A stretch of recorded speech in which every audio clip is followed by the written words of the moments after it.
Hello everyone. Today we have the lovely porcelain chips, or also known as the cracked cup.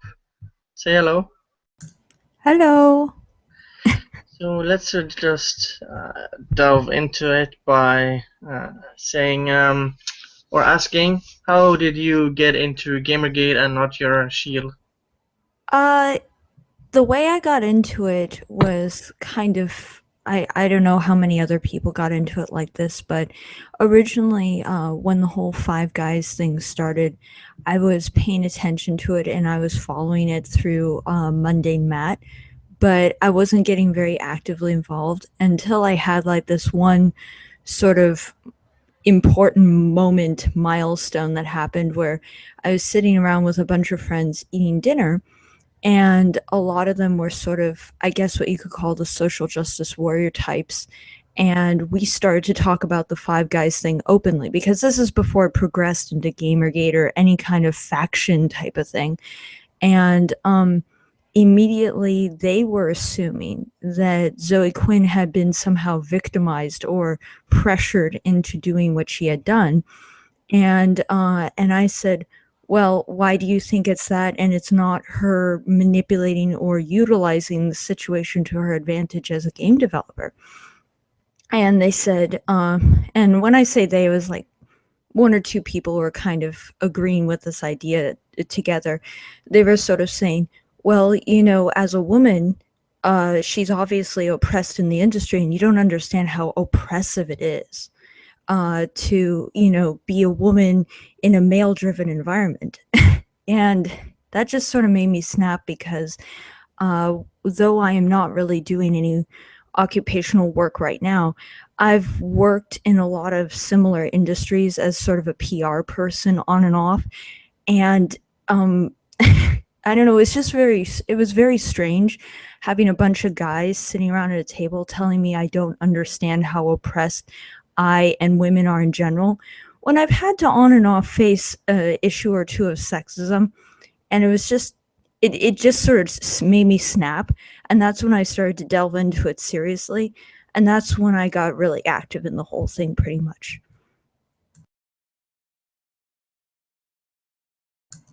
Sorry, I paused. I had to swallow, and I thought that was a noise nobody wanted.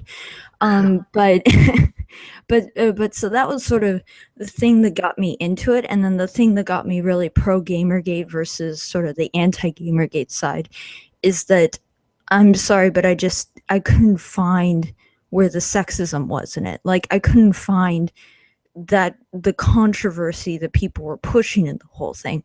I saw it as there was a developer either taking advantage of a situation, either unintentionally or intentionally, and that's just, I don't know, that's just what got me involved with the whole mess. And also then with the whole not your shield thing, what got me into that was obviously the whole claim of sock puppetry and, real diverse people don't support Gamergate. And it's like, no, this is an ideological sort of political issue. This is not white men versus everyone else issue.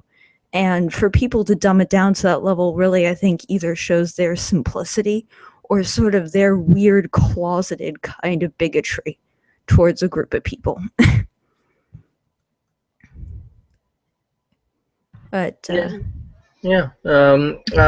It's also just a fun fact. The way I found you, I saw your channel and commented on it, and you answered me because I liked one of the videos you did, and you answered me by saying you were watch my streams, and I'm like, oh, I didn't know that. Come on sometime. So that's pretty much how you got on my streams. yeah, it's interesting because uh I don't know, what I do like about the Gamergate movement is there's definitely an appreciation for everyone on all levels of contribution. I mean, I had been listening to your streams for a while, and I was worried, or I felt like even though I had a lot to say, that I shouldn't be on your streams because like I wasn't doing enough. And then after listening, to enough of the streams and talking to you, I realized that it's just about people who share the same sort of opinions. It's not about how much time you've invested into it. It's just your thoughts on the issue. And I really find that a nice, inclusive kind of environment. Whereas I think maybe the other side and also other kinds of things, people are more judgmental in terms of how much time you've invested. And so I felt very welcome, amongst everyone in the streams and everything. Yeah, I try to do that even with people who don't share the same views as me or others. So let's get into the next question, which is, what do you think of the GamerGate now currently, and what are you doing within the hashtag or for it? Well, in terms of where we are right now, I think one thing, sort of, if we're going to talk about positives and negatives, I think the one thing we're doing really positive as like a whole is that we just keep going steadily. I think that's ultimately how you can get your point across, is by sort of not dropping the ball. And you can slow down or speed up or momentum and intensity, but just being persistent and just going forward and continuing to investigate and all that stuff is great. But I guess I do want to put in right here one criticism I kind of have for the movement in general right now is I do feel like at the moment there's a lot of over obsession, I think, in terms of which boards we're communicating on and where things are happening or not happening in terms of social media. And I think people need to calm down just a tiny bit and realize that this is very much an sort of an intellectual political issue, and that's not bound by a particular website either still running or being shut down or a certain form being available to discuss it on. We can move our conversation to wherever it needs to be for it to be held. And I think sometimes people get a little bit sidetracked with the politics of making sure certain websites stay running or certain websites shut off or stuff like that. And I think we need to sort of keep our focus. And then I'm sorry, I forgot the second part of the question. Well, it's just what are you doing within the hashtag? Oh, okay. Sorry, I think I drank a little too much coffee before this. Like I woke up very tired and then I drank like 2 cups of coffee. And now I think like all that caffeine is hitting at the same moment.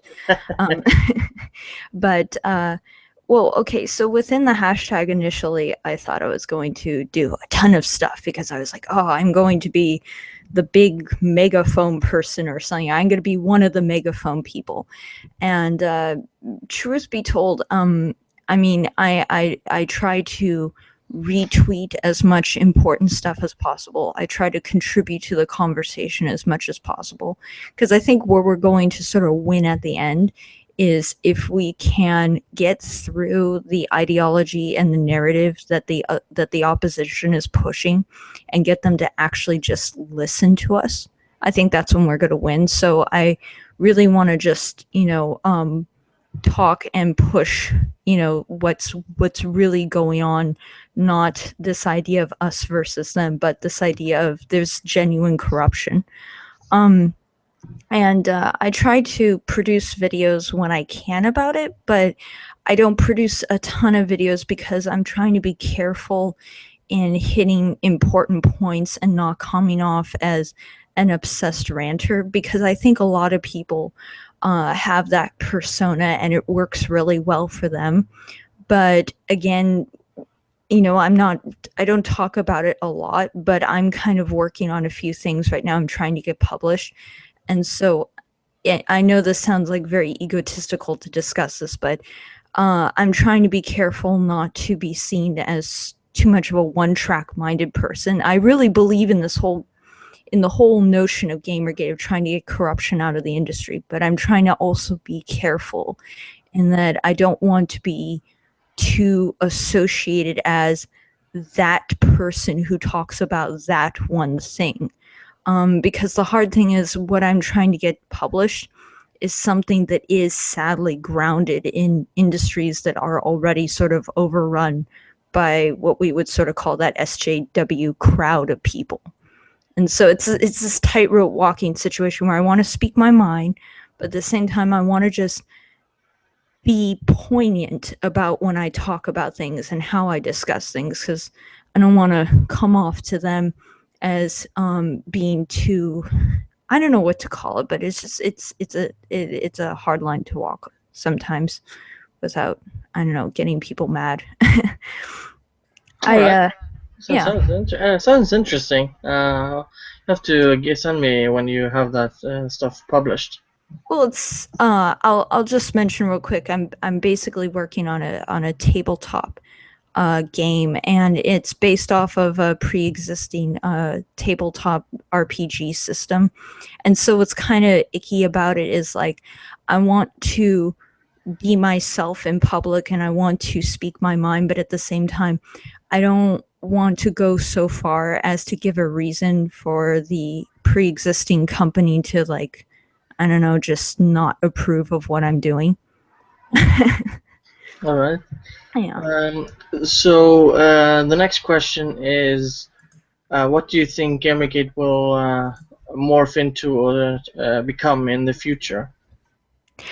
Um, at the end of the day, I think this will become sort of like in the United States, we have two major political parties. We have the Democrats and the Republicans, and Democrats and Republicans in general work pretty peacefully side by side in every aspect of business and society in the US.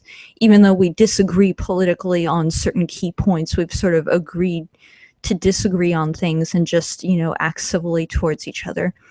And I think going forward, what's going to end up happening is I think Gamergate's going to become sort of seen as like a political party type of thing, where I think people are going to stop either hiring or firing people based on it. And I think people are just going to learn to accept that, oh, this person has this opinion on this issue, and that person, doesn't have, it has a different opinion. And I think where, we're going to end up or go is I think in the end, a lot of people are going to sort of silently agree with the whole corruption issue. It had to be dealt with. It had to be hashed out. It had to be, dealt with. But I think it's going to be very hard for us to get like a vocal Gamergate was right sort of outward agreement. I think a lot of people are just going to silently sort of agree with us and just stop railing on the issue. And so I think it's going to be I think we're going to win, and I think we're going to sort of win the hearts and minds of people in terms of what we're trying to accomplish. But I think we're not going to see some kind of huge victory mark. I think we're just going to quietly, win the battle. It's sort of like in the 1960s, a lot of people who were part of the sort of the Summer of Love and all the cultural revolution then thought that there was going to be this huge cultural shift immediately. And what really happened was that they sort of won the hearts and minds of a lot of people in terms of, anti-discrimination and more culture and more acceptance and, less racism and all that. But it was a very quiet victory. It was something that just sort of became part of society. And it wasn't this huge mark. And I think that's what we have to be prepared for is I think we're going to succeed, but I also think that it's not going to be a huge a huge outward success. I think people are just going to start thinking about if this one and this one are connected, and if I need to look into if there's any financial ties between stuff. And I think games journalists are just going to start being less corrupt. I don't think they're going to tell us it's because of Gamergate, but I think they're going to start behaving differently because of it. They're just not going to outwardly admit it or acknowledge it. Do you think it's going to become some sort of watchdog? Some sort of what?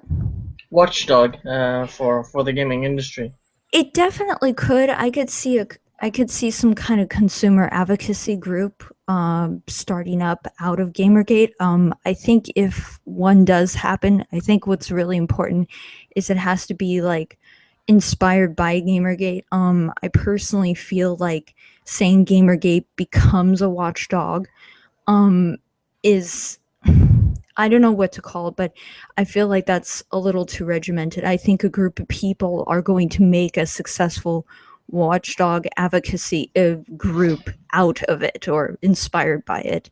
Um, but I don't know. I mean, ultimately, I think where we're going to end up is just everyone's going to be a lot more careful and everyone's going to understand that games journalism is the same as real life journalism and it goes by the same rule set, the same ethical rule set and everything else like that. And yeah, but I think there's going to be some kind of advocacy group. I would really like to see it and I would definitely support it, but I don't know how it's going to develop exactly. I mean, I hope it's not forced in its creation, that it sort of just blossoms out of what we're doing. Yeah, I can agree to that. You kind of touched on this on an earlier question, but well, what would you change or improve upon in GamerGate and the best thing it's doing right now?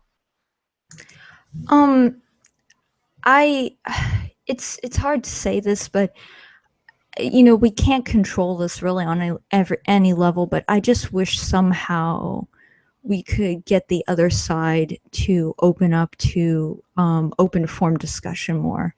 I think the big roadblock we sort of hit at this point is we've really hammered out our feelings on these particular issues, and it's very clear how we feel. And I feel like the other side has sort of not evolved with their views going forward. Like they're still talking about very visceral, raw attitudes on how they feel about our opinion. And I think we've refined it more. So it's this weird thing where I think the best thing that could happen for Gamergate right now is if we just started talking more to the other side. But at the same time, I just don't see them doing it. Like I try to reach out to the other side, and what I get a lot of the time is they seem like they just adamantly don't want to talk about Gamergate, or I get this weird feeling sometimes that they don't want to talk about Gamergate because of who I am. Like, I know this sounds weird, but I've had people in real life who don't really want to talk about Gamergate because it seems like they don't want to talk about Gamergate with a lady.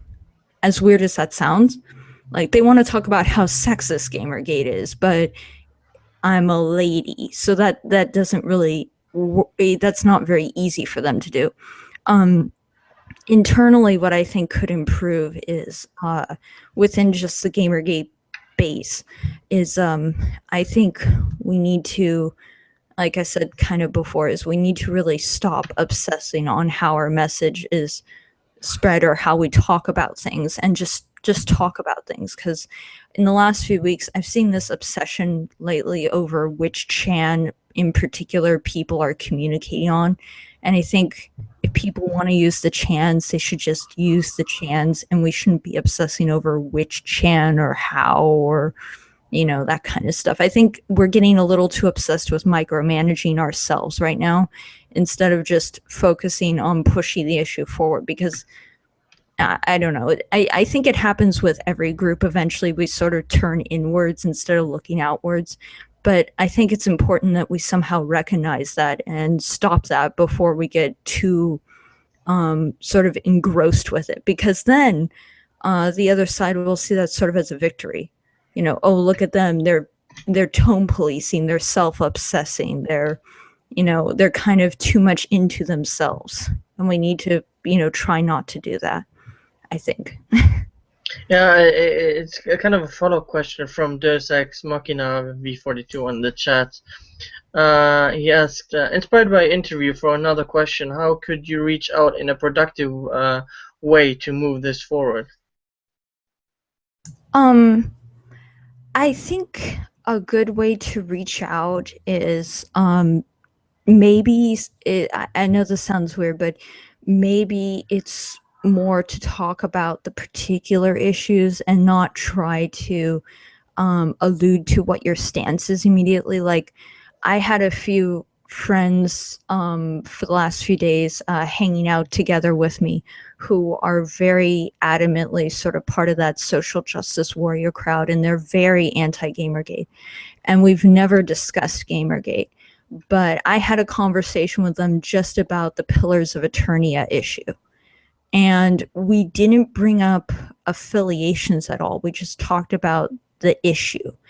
And I think it's, we need to keep using the hashtag Gamergate, but at the same time, I think we need to try to have more conversations where we're just talking about where we see the problem is. Like, not to get too off topic, but like with the Pillars of Eternia thing, where I sort of see the big problem is that it seems like that game has no mention of transgendered people in it whatsoever. And theoretically, that one tombstone is a mention, so it's an acknowledgement. And so by taking out that acknowledgement, here's this group of people who are going on and on about we need more diversity in gaming. And it's like, well, if we keep censoring the diversity based on it not being quote unquote the right kind of diversity, then we're keeping things, stagnant. And the conversation didn't go very far, but I noticed that we could talk about the issue more just by not bringing up affiliations right off the bat. And I think, like, on Twitter, most people know if you're anti-Gamergate or pro-Gamergate, so you don't have to immediately make that statement or sort of take to that stance. And instead, you could just maybe talk about, like, well, this is why I think this is wrong, and not, I don't know what to call it, but bring in sort of factional divisions automatically. You can mention them during the conversation, but I think we need to open more conversations just by talking about the issue itself, sort of distilled from the bigger picture. Maybe, sort of start on a smaller scale in our talks with the other side. But I've been having, to be really honest, a really hard time talking with the other side, just because I notice I don't get acknowledged. And it's kind of disheartening because I notice other people get acknowledged, and the other people who get acknowledged by the people I'm trying to contact are either very outrageous or they're sort of the perfect target. Like, I notice I'll contact somebody and I'll tell them who I am as an individual. And, I have some, I guess what you could call oppression trading cards. I'm a girl, I'm disabled, that kind of stuff. And I mention that all right off the bat because sometimes they claim that they get ambushed, in situations. So I want to make it clear, I'm not ambushing you on any level. This is who I am, and I just want to talk. And they'll totally ignore me. But then a guy comes along who sort of fits what they perceive as their lonely gamer neckbeard archetype, and they are more than happy to poop all over him and to yell at that person and to get in a fight with that person, and they ignore the rational conversation on purpose. So I don't have a ton of advice just because I literally have been trying to talk to people and I just get ignored. I usually don't get blocked, I just get totally ignored. The only person who's ever really blocked me was Anita Sarkeesian. But beyond that, everyone else just doesn't respond. Well, I get blocked all the time, so you're probably more lucky than me. I'm gonna look through the chat, and there are some questions. A little silly from Deus Ex Machina V42. He's kind of asking a silly question. Is the crack the result of domestic abuse, and should we get you to a ceramics shelter? I wouldn't say it's ceramic abuse. I would say it's probably due to faulty construction from the beginning.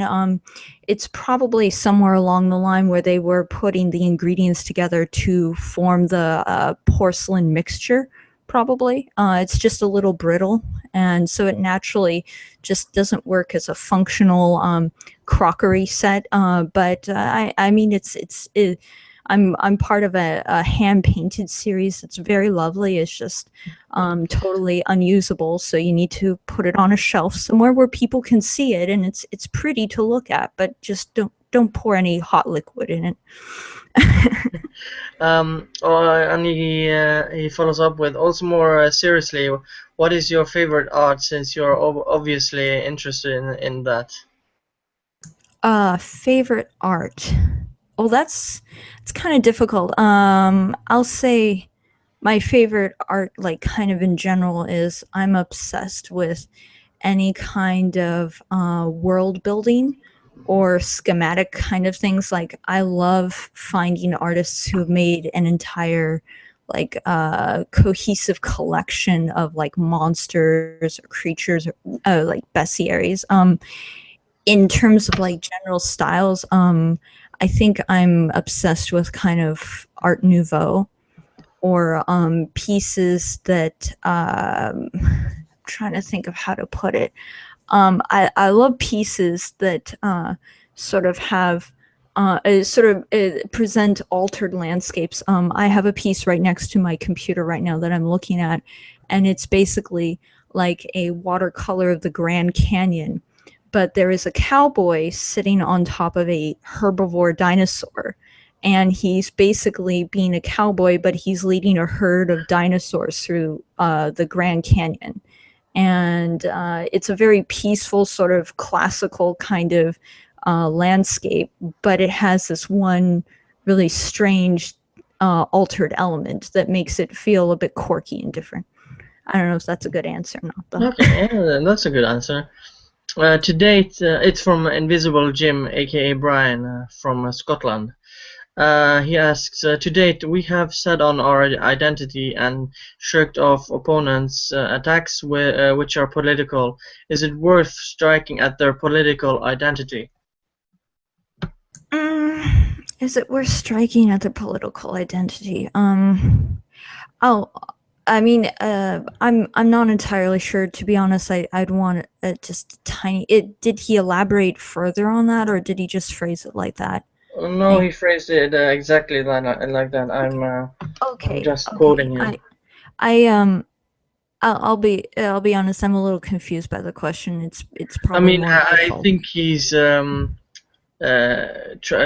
their authoritarian ways of how they're attacking us with the SJWs saying it's okay to censor things because the artists want it themselves and stuff like that, and that we should go after their authoritarian ways. I think that's what he. Yeah, yeah.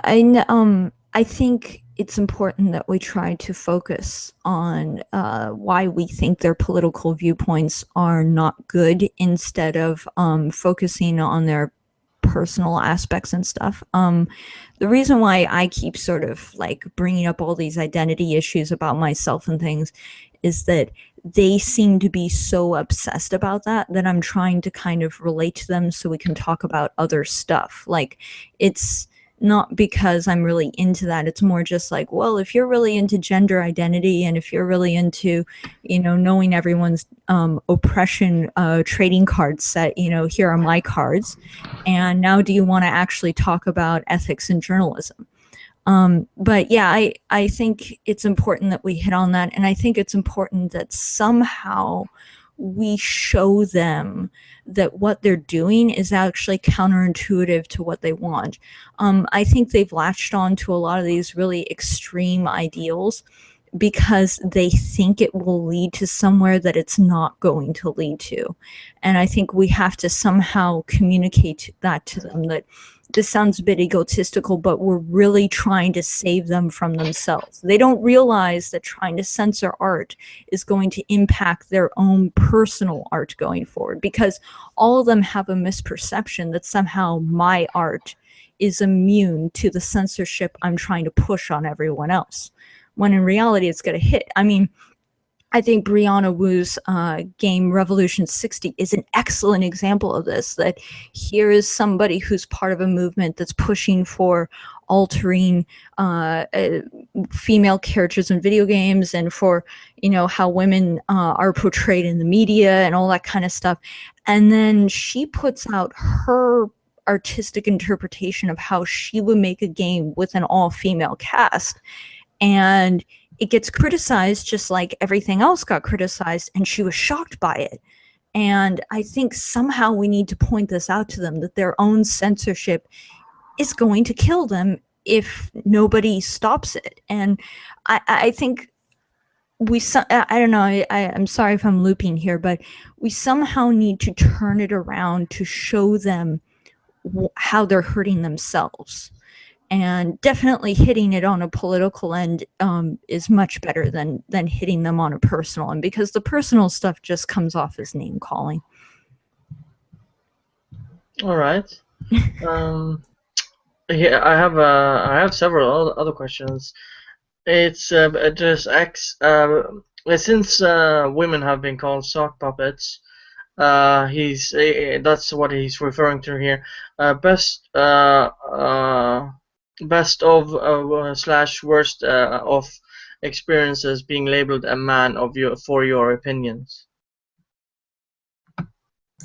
Well, that's an interesting question, because again, sort of going back to the other stuff, my worst experiences really have just been not being acknowledged. Like, my pictures are out there, my face is on camera. I don't put my face out there for streams like this because, to be very honest, I mean, like, I don't want to like bog everyone down with the details too much, but I can sometimes come off as pretty derpy on camera. I'm very unaware of my own facial expressions, and I have cerebral palsy, so sometimes I can just not look very appealing. So I always do video stuff in a very controlled, pre-recorded kind of environment where I can sort of control how I end up looking in the end. But I mean, I haven't really been called a sock puppet. I've just been ignored. I go up to somebody and I say, hey, I want to talk to you about this. And they just never reply, or they just pick on somebody else. Like, I'll you know, want to talk about a serious issue with them, and then that person will immediately turn their crosshairs over to like Shoe on Head and criticize her for saying something very silly and off the wall, and ignore the serious question from me. And I'm not jealous of other people in Gamergate whatsoever. I'm just trying to give some sort of a adequate example for it. And then I guess the other kind of end of the spectrum is that, like I said, a lot of my friends are really part of that sort of Tumblrina social justice crowd in real life. And the thing is, like, we love video games and we love a bunch of commonality kind of stuff. It's just politically, they're more social justice warrior. And we tend not to talk that stuff too much anyway, so it doesn't conflict with our relationships. But they often talk in the context of there being no girls in Gamergate. And that makes me sort of snicker and laugh a lot, because, you know, they're talking to me as if I am on their side of the issue, and I'm not. And I don't like outwardly just scream, you know, hashtag Gamergate, not your shield, and walk out the door. But you know, I'm not super direct about it, because, to be honest, I kind of want to listen to what they have to say more than project, you know, what I have to say on them. But that's kind of been interesting, is that they always talk about Gamergate at me or to me as if I'm a victim of Gamergate. And I find that's a very interesting perspective, you know. Oh, well, as a girl, I'm so sorry Gamergate is happening because it must be so bad for you. And it's like, no, it's not. Yeah, this kind of goes to what you're saying. Deus Ex Machina V42 asked, it's kind of in the same ballpark. Also, why are you a horrible gender traitor? Yeah, I guess I am. I mean, I'll try not to go on a rant about this, but admittedly, like, I am somebody where I have very few female friends, and the female friends I do have, we sort of are friends and sort of have come together because we don't like other girls. I know that sounds like I have this one friend where we're both really obsessed with Japanese fashion, and we've admitted to each other like the reason why we like to talk about fashion with each other is that we don't like talking about fashion with other girls because a lot of other girls get obsessed with body image in relation to fashion and their own personal insecurities in relation to fashion, and we just want to talk about it as like a type of art or form of outward expression and not really, I don't know what to call it, but get into the really feely feels of it. So I guess I'm a total gender traitor. I blame it probably on having a male sibling instead of a female sibling and playing with his toys. That probably ruined me forever. Also, being a fan of the Transformers show as a child still in diapers, that probably ruined my femininity forever and ever. Watching Starscream and Megatron beat each other up and all that kind of stuff probably just destroyed my gender identity before I even knew I had it. Um, and he asks again, Deus Ex. He asked this last time as well when he was in the chat. Anything in past experiences that echoes GamerGate? Anything you would say is kind Yeah, of yeah, similar? kind of. Like I said before, I've worked in sort of PR stuff before. I try. I'll warn you ahead of time before I start like talking about the issue. I'm going to be kind of vague on some details because I sort of left this line of work with sort of a ceasefire agreement with a few people. Like we just don't mention names, and we're just not going to identify each other, and we're going to let each other go, and we won't get in each other's way. So I want to apologize in advance if I'm vague about a few details, but it's just part of that ceasefire agreement.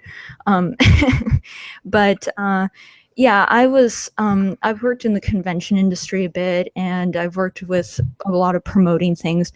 And I did run into a lot of stuff that kind of reminds me of Gamergate in the sense of that sort of backroom deal kind of stuff. And I mentioned in a video once that I was sort of presented what you would call like a casting couch situation where I was sort of presented the opportunity, like, if you do favors, giant quotes overhead, you probably will, get, I guess what you could kind of say, like a 20% boost on your likelihood, to get approved of or exceed in something or your work getting accepted into stuff. And it wasn't like an open closed door situation where it's like, if you don't do this for me, I won't look at your stuff. It was more like, if you do this or if you do these things, then if you and another artist are sort of on par with each other, I'll sort of lean more towards your side. But I didn't do that.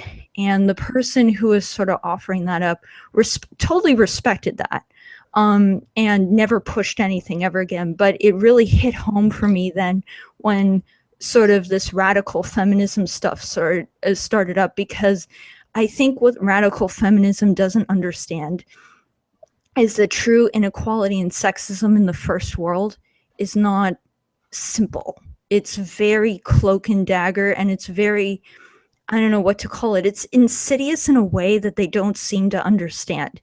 There is not a rape culture. There are nuts and psychopaths who are the same group of people that, like, I don't know, commit serial murders or stuff, who've lost that understanding of like personal boundaries, and also people who have become so, I don't know what to call it, drenched in power and influence, where they think they can start asking things or pressuring people into doing things just based on their social standing. And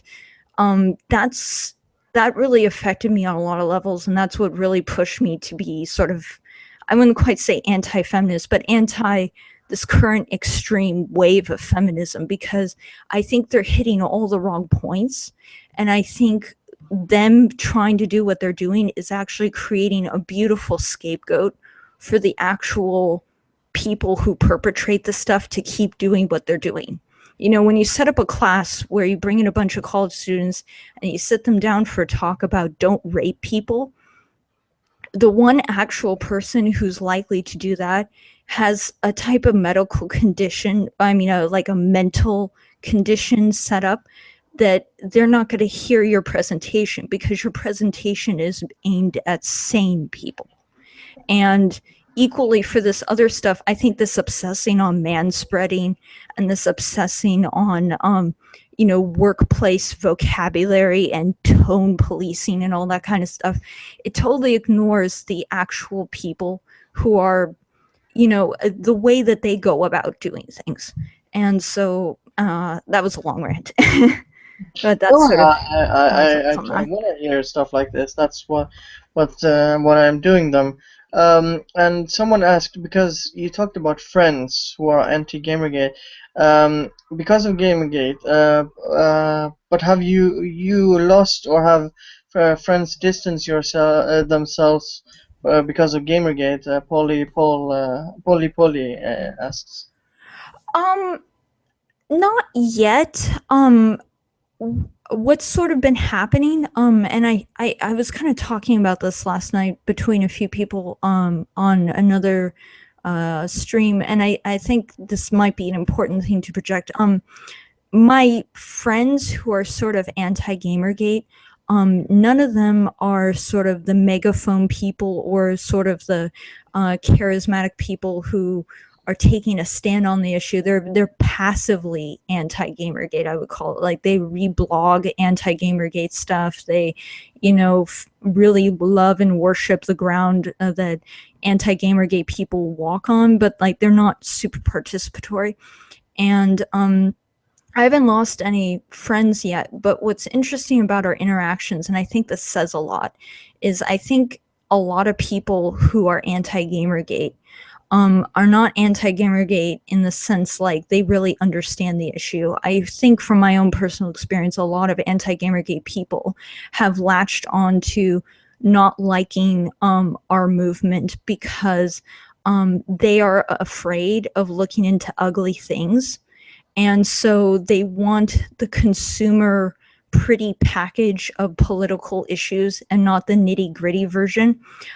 When somebody who's anti-Gamergate talks about why Gamergate is bad, they use very simple bullet points. They say things like Gamergate is sexist, Gamergate is racist. And that's very easy for a lot of people to say, like, oh, I don't get into political stuff, but anything that's racist is a bad thing. And that's easy for them to latch onto and not have to look into.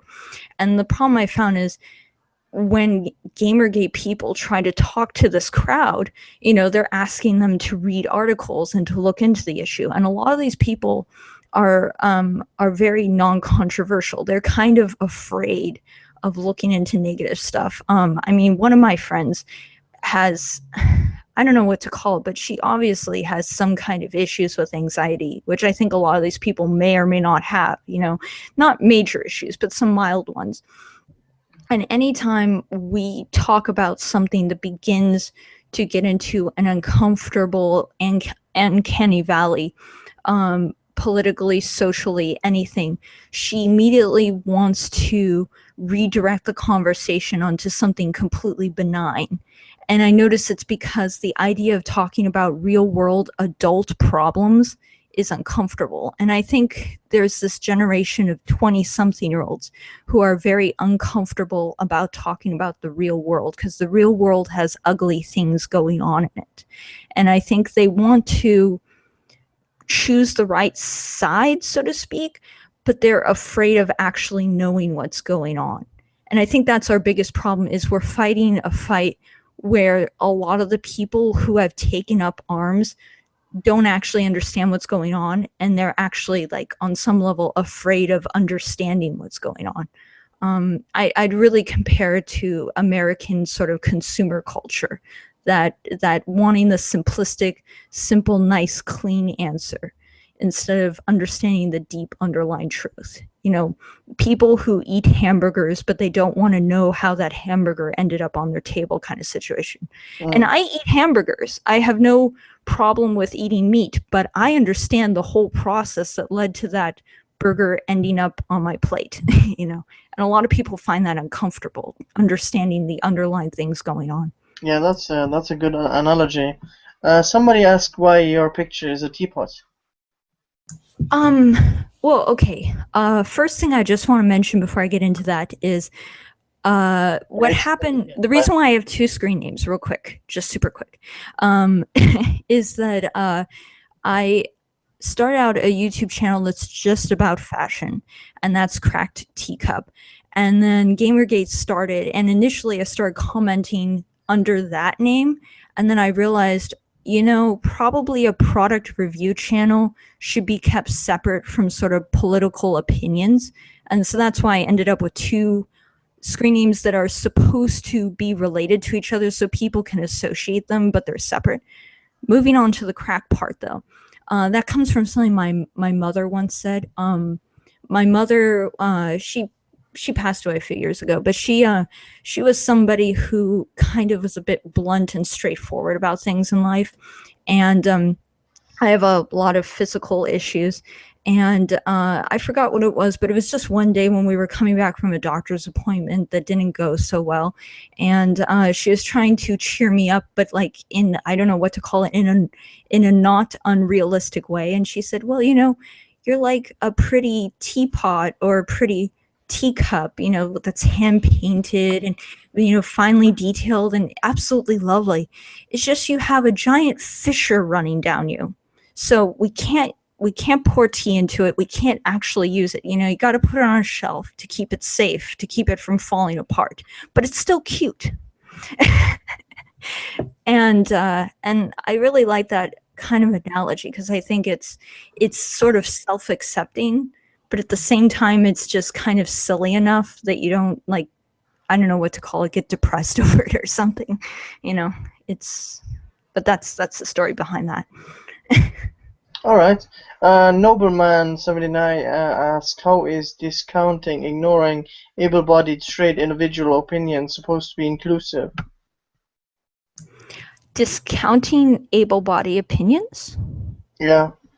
Yeah, it probably asks people who aren't somehow handicapped or have some sort of issues, to say it in a polite way. It's because we hear about the whole white cis male, Yeah. not in the opinion of the people like me, who I'm a cis white male. My opinion doesn't matter. Well, I think it says a lot about how they feel about themselves. At the end of the day, I think that kind of perspective says a lot because, like, I think if you're truly comfortable with who you are as a human, you don't have to put anyone else down. And I think the reason why they're so obsessed with putting down able-bodied people is if you're disabled and if you're sort of upset with your situation, you can get very envious of people who are better off than you. And I think it's the most blatant form of self-projection to, hate on people because they're average. And I'm not using average in a positive or whatever word. I'm just using it as a neutral word to mean the majority of people. The majority of humans born on planet Earth tend to not be disabled. And that's not like some shocking, frightening statement or anything. That's just how it is, because if everyone was disabled, the world sadly wouldn't really function. And I'm sorry if you were born with something. I had a stroke before I was born, and it sort of goofed up a lot of the rest of my life. But you kind of, I don't know, if you have to start putting everyone else down because you were given a short stick in life, or you were given less opportunity or something, I think that says a lot. I mean, I think ultimately the goal that we have to try to reach for is, that the world is accommodating to a point. And I mean that seriously. Like, I know we can't have wheelchair ramps everywhere. That's just a fact of the universe. But, accommodating to a level which is reasonable, kind of thing. But just to get back to the question, I think it's just, it's self-projection. And I find, especially, I'm just gonna, I know this is kind of off topic, but I really hate the whole cis white male thing because especially this is kind of personal, but kind of the white statement, because um I I I not everyone who is Caucasians are made up of a diverse group of people, and I find like it's a kind of weird reverse racism to just label them as white. I mean, I'll agree white Americans are sort of their own unique thing, like Black Americans are their own unique thing, which is more divided up by pigment. But on a global scale, I find the word white is not very, it's some kind of weird kind of racism thing, I feel like. I don't know. I'm sorry I went off on that. No, it's okay. And Yvonne asks in the chat on the whole friends thing. She asks, Porcelain, you mentioned having SJW friends. I have some as well. How do you go about being diplomatic with them with other opinions? Do you end up agreeing to disagree? I try to sort of always approach my opinion from like a devil's advocate perspective. Like I don't push hard. I don't say like, well, you're wrong and I'm right. I just say, well, I kind of feel this way. And I know using the word feel in the English language can be kind of a cop out sometimes, turning something into a more non-direct thing. But I notice with that crowd of people, you can talk about stuff, but you definitely have to be a little more touchy around them for them to keep listening. If you're very direct with them, they shut down immediately, because this is a group of folks who already can't deal with a lot of real world problems. So some people will say that's pandering, but I rather sort of keep the conversation open and going. Another thing is like, be really careful about how you push things. Like, if your opinion is different from theirs, and if you start to sort of make that general statement that you have a different perspective, if they really push back on it, a good way I feel like to deal with it is to not, I don't know, concede to them. Never say they're right just to make them happy, but you can let the conversation go somewhere else. You can let them change the conversation to something else. And what will happen is that they won't register that as a victory. They'll register that as you're letting them run away from it, and they know that internally. And I think that's important, is that it's okay to let them run away from a problem, but they need to know that that's what they're consciously doing. You should never give them the idea that you're somehow changing your mind based on their feelings. You can change your mind based on like facts that they give you, but you should never give them the feeling like they won a victory through emotional manipulation kind of stuff, I guess. All right. But overall, just they're a group of folks where like you can talk, but you just got to be a little careful. I know this sounds weird to say, but here's a silly question, which is probably the last question, because this has been the longest one so far, which is impressive because people like what you're saying in the chat. So here's from John Kelly. Do you have the inside scoop on the Illuminati cult running GamerGate?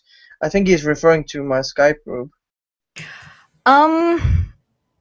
Well, to full disclosure, I am in the Skype group, and what I can say is I have never seen such a ridiculous roller coaster of people. Some days it's very quiet and two people will talk about their pet cats for like 3 hours straight, and then sometimes a Chicken Little, Underdog, do you know what Chicken Little is? Yeah. Yeah, it's a Chicken Little will run in and the sky is falling, and sometimes that's true and sometimes that's not. And I've never seen a chat room where it has such extreme flows of benign, quiet chit chat followed by everything is falling apart and it is the end of days. And but so it, yeah. But I'll tell you right off the bat though, you're not missing anything by not being in it. I mean, there's no secrets. It's the most non-secretive group of people I've ever seen in my life. It's very open book, very straightforward. Whatever they say in public is the same thing they're saying there. It's not. There's no degrees of secrecy going on or anything. Did I say too much, Underdog? Did I tell? I think that's pretty accurate. When the chicken little stuff happen, I try to calm people down and double check things. Do you wanna like shill your stuff, your channels and stuff like that? Okay, I mean, like, Porcelain Chips is my primary channel, I think, in relation to all this, and it's the account that I use, for everything, related to Gamergate. My other channel is kind of dormant right now because I literally just fell behind on a backlog of reviews, and I feel really stupid about that because, reviewing products is not very hard.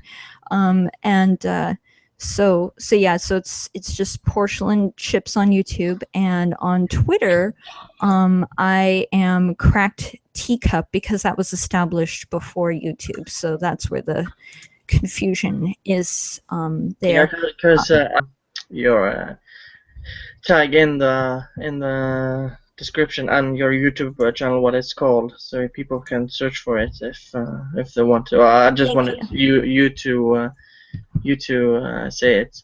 And I just want to show one tiny more thing. I know it's very slow, but like I said, I am working on a tabletop, and it's going to be kind of weird, but on my channel over time, I'm going to be recapping a lot of the test play stuff, and I just wanted to make a quick shout out for everyone who's commented on my videos, has given feedback on anything about any subject. I am super grateful. Even if I haven't replied to your comment yet, I've read everything, and I appreciate it. Sorry. I'll back off now. All right. We've let me see. We've gone on for a good while now, 56 minutes. Wow. I'm counting. So it's the longest interview, but people seem to like what I think we have had the most viewers for these interviews, 15 viewers at the moment. So yeah. So if you wanna check out this lovely lady's channel, or the stream she's been on, you're more than welcome to subscribe to me or her. Thanks for coming on and putting up with me. Oh, thank you so much. It was very fun. All right, I want to thank everyone for watching. Yeah, see you guys next time. Bye, everyone.